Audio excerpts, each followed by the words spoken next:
Cancer ചികിത്സകനായ doctor Gangadharan സാറിൻ്റെ അനുഭവങ്ങൾ കഥാകൃത്തായ KS അനിയൻ ഒരു പുസ്തക രൂപത്തിൽ ഇറക്കിയിട്ടുണ്ട്. ആ പുസ്തകത്തിൻ്റെ പേരാണ് ജീവിതം എന്ന അത്ഭുതം.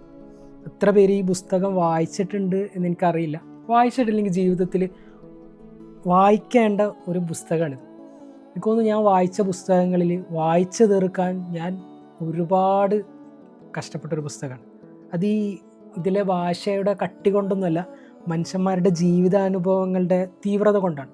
കാരണം ഇതിൽ ഓരോ അധ്യായവും ഓരോ മനുഷ്യരുടെ ജീവിതമാണ്. നമ്മളിത് വായിച്ച് തീരുമ്പം പടച്ചോനെ ഈ മനുഷ്യർ മരിക്കല്ലേ എന്ന് നമുക്കറിയാത്ത മനുഷ്യരായിട്ട് പോലും നമ്മൾ പ്രാർത്ഥിച്ചു പോകുന്നുള്ളതാണ്. അപ്പം ഈ പുസ്തകം ഞാൻ തുടങ്ങിയത് മുതൽ അവസാനിക്കുന്നത് വരെ എനിക്ക് കരയാതെ വായിച്ചു തീർക്കാൻ പറ്റിയിട്ടില്ല. അത്രയേറെ എന്താ പറയുക, എവിടെയൊക്കെയോ നമ്മൾ ഉള്ളിൽ തട്ടുന്നൊരു പുസ്തകമാണ്.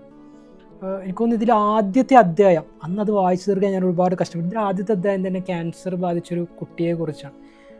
അതിൻ്റെ ഏറ്റവും അവസാനം എത്തിയപ്പോൾ അത് വായിച്ച് പൂർത്തിയാക്കാൻ പറ്റാതെ ഞാനത് അടച്ചു വെച്ചിട്ടുണ്ട്. അപ്പം അത്രയേറെ തീവ്രമായ മനുഷ്യരുടെ, ക്യാൻസർ ബാധിച്ച മനുഷ്യരുടെ അനുഭവങ്ങളാണ് ഈ പുസ്തകം എന്നുള്ളതാണ്. ഈ പുസ്തകം വായിച്ചു തീരുമ്പോൾ ഈ പുസ്തകത്തിൻ്റെ ടൈറ്റിലിൽ കൊടുത്ത പേര് പോലെ തന്നെ നമ്മൾ മനസ്സിലാക്കുന്നൊരു സത്യമുണ്ട്: ജീവിതം അത്രമാത്രം മനോഹരമാണ് എന്നുള്ളത്.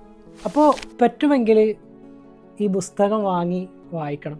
അത്രയേറെ നമ്മളെ സ്വാധീനിക്കുന്ന, എത്ര മനോഹരമാണ്, എത്ര അനുഗ്രഹീതമാണ് നമ്മുടെ ജീവിതം എന്നൊക്കെ തിരിച്ചറിയാൻ സഹായിക്കുന്ന ഒരു പുസ്തകം കൂടിയാണ് ഇത് എന്നുള്ളതാണ്. അപ്പോൾ thank you so much. Keep smiling by heart, not only by lips.